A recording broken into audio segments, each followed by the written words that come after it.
Imagine for a moment that your life has been erased. Your friends and family don't know who you are. You've got no bank account, no credit cards, no credit history. Luckily, you're in one of the busiest areas of the US.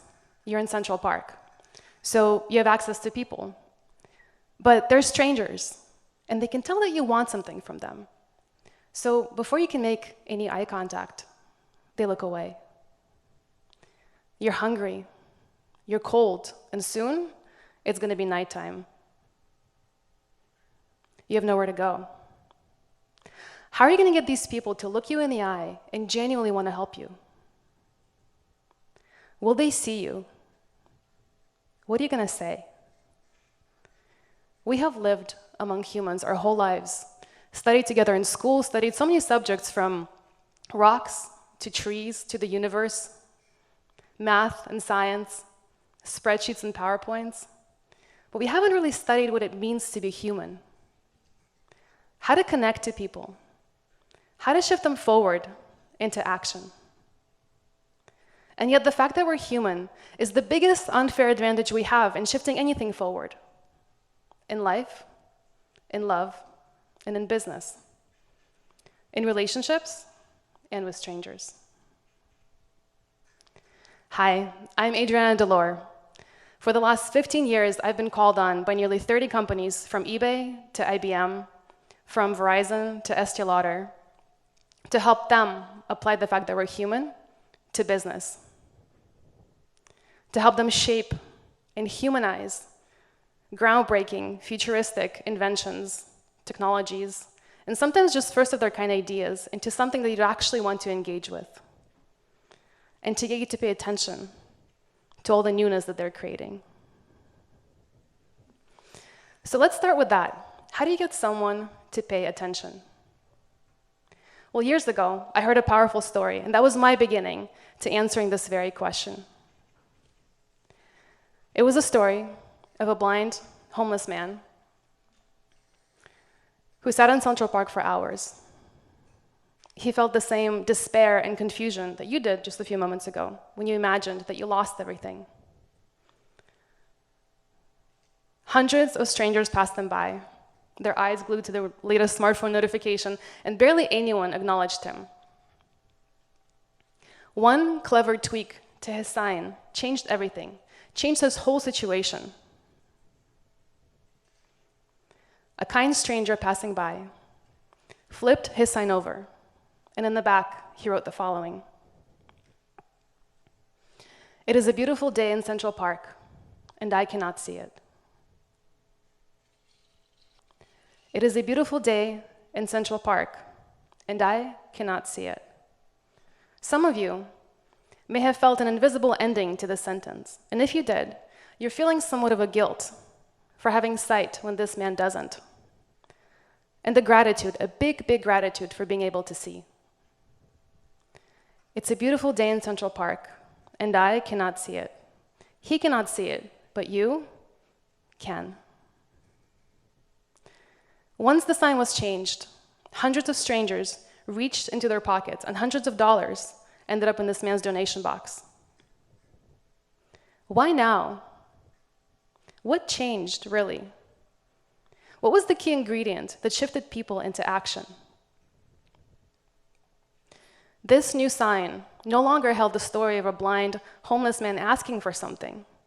It now held the story of everyone in Central Park and the blind homeless man and you in one. The new sign no longer held just information. It held a shared human experience. The most human and powerful thing about being fully immersed in an experience is the empathy that's created when emotions and struggles become relatable. And not the kind of empathy where you're feeling sad or sorry for someone, but the kind of empathy that researchers define as the ability to forge a real connection in the context of someone else's world. The ability to forge a real connection in the context of someone else's world. Someone else's world. That is the common ground. That is the playground where surprising insights can be found and from which perspectives can be shifted. You all felt the difference between the logic and information in I am blind, please help, and being fully immersed in the full story of what was happening that day in Central Park, where information didn't make much of a wave. A shared human experience dissipated barriers between strangers, powerfully shifted perspectives, and shifted people into action. How often have we driven in the freeway and seen a sign like this? Or something like it. Don't drink and drive, it's dangerous. This information has some weight to it. It's logical, it makes sense. We don't disagree with it, it's important. But oftentimes we ignore it, don't we? The sign on the right just hits you differently. Sometimes it takes a family of 4 to stop a drunk driver. Sometimes it takes a family of 4 to stop a drunk driver. All of a sudden, you're thinking about a family. Maybe you're thinking about your family.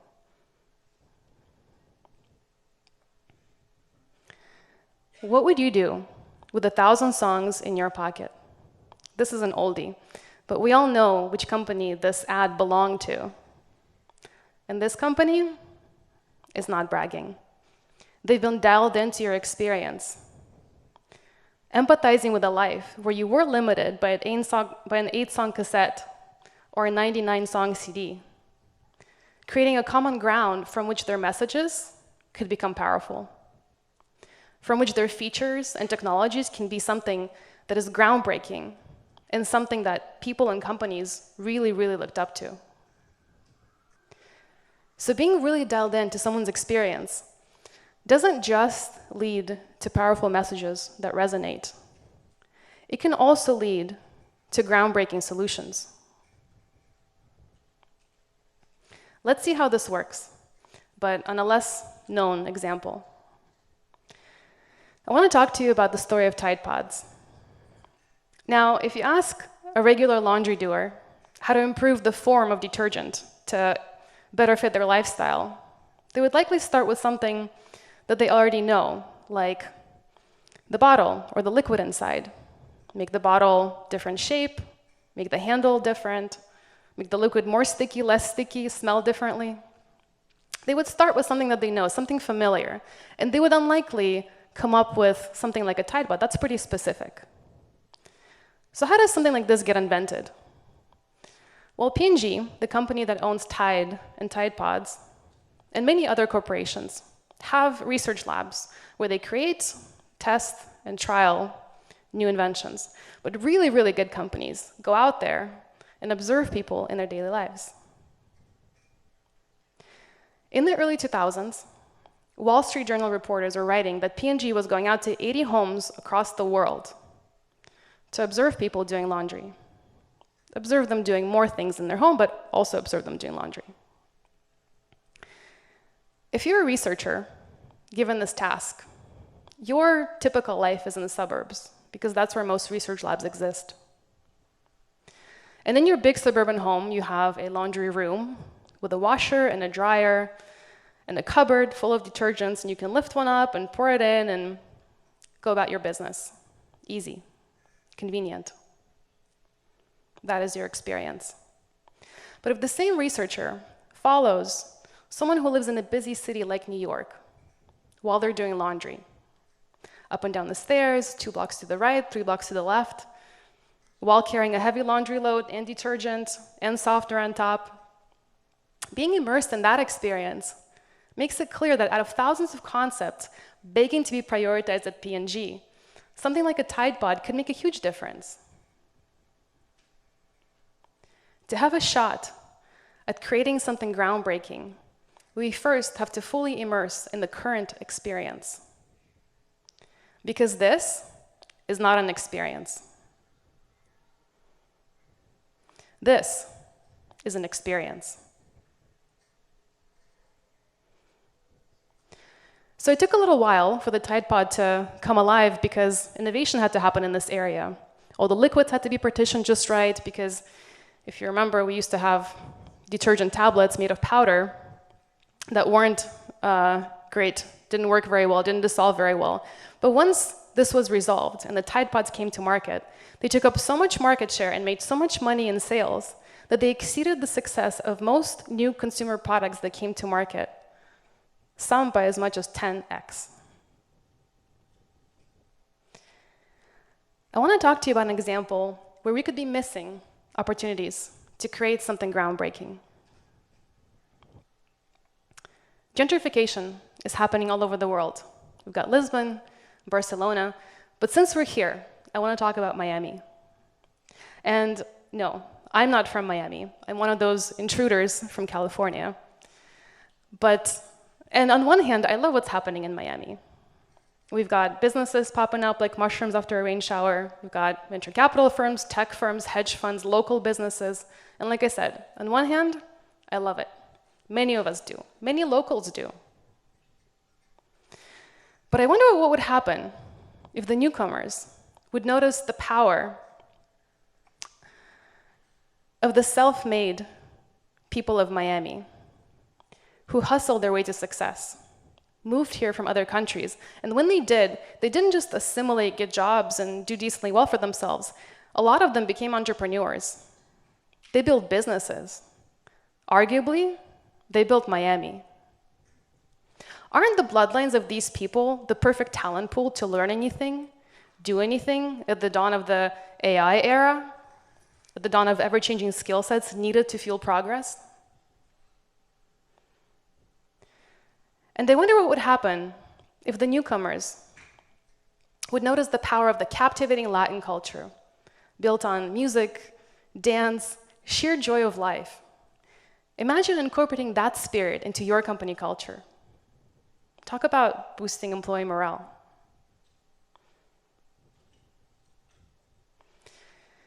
So if you're someone who wants to shift hearts, minds, and fuel breakthroughs, how do you do it?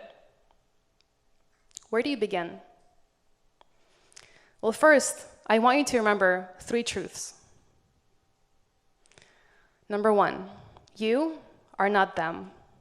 How you feel, the brilliant ideas that you have, are innately biased. They're not wrong or inaccurate, they're just incomplete, because they were built on the basis of your world, and that is not the world that you're trying to shift forward. You're trying to shift forward someone else's. Which is why, number 2, their story is the most important story. The number 1 most powerful asset you can have is access to information within the world of another human. Because there lies the unfamiliar, the things that you haven't considered, the things that you haven't thought about. And when you're able to immerse in their world and discover truth number 3, surprising insights, then you're ready to forge that real connection in the context of their world that we call empathy within a shared human experience. And you have a shot at shifting that world forward. These 3 truths will lead you to a shared human experience full of so much empathy that it can become the fuel for a massive transformation of hearts, minds, and of status quo. Now, this all seems pretty simple, right? But the problem is, when we're in it, we think we cannot be surprised. It's like we have this predetermined map of humanity, and we roll our eyes at any opportunity to look deeper. You might say, oh, I don't need to observe people, I don't need to immerse in their worlds, it's not really necessary. In my company, I know everything there is to know about the customer. I read reports, I look at so much data, I even talk to them sometimes. I get them, I really do. And that city, oh, I've been to that city just a few years ago. I go all the time, I know everything there is to know about that city. And I definitely know everything there is to know about my family, friends, people I'm close to. No surprises there. Oh, and that person? I look at that person and I know everything there is to know about them, first glance. But tonight, when you leave this room, I hope you'll reconsider. I hope you'll look at the world with the eyes of someone who humbly knows nothing and is curious about everything. So when someone you live with or just spend a lot of time with is doing something that seems so forgetful, like leaving socks anywhere but the laundry basket, you might look deeper. You might discover that in their household as children, leaving socks everywhere around the house was the only way to get noticed, the only way to get any attention at all. And then instead of having a direct conversation about the socks, because it's not about the socks at all, you might consider dedicating a little bit more attention to that relationship. And you'll find that the socks issue will disappear completely.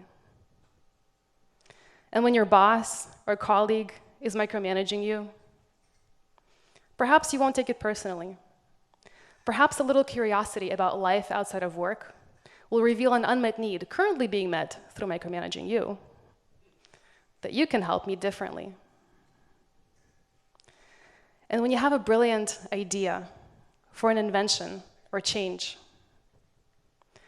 I hope that you'll consider looking at the current state of affairs, observing people for surprising insights that could fuel and enrich that which you have in mind.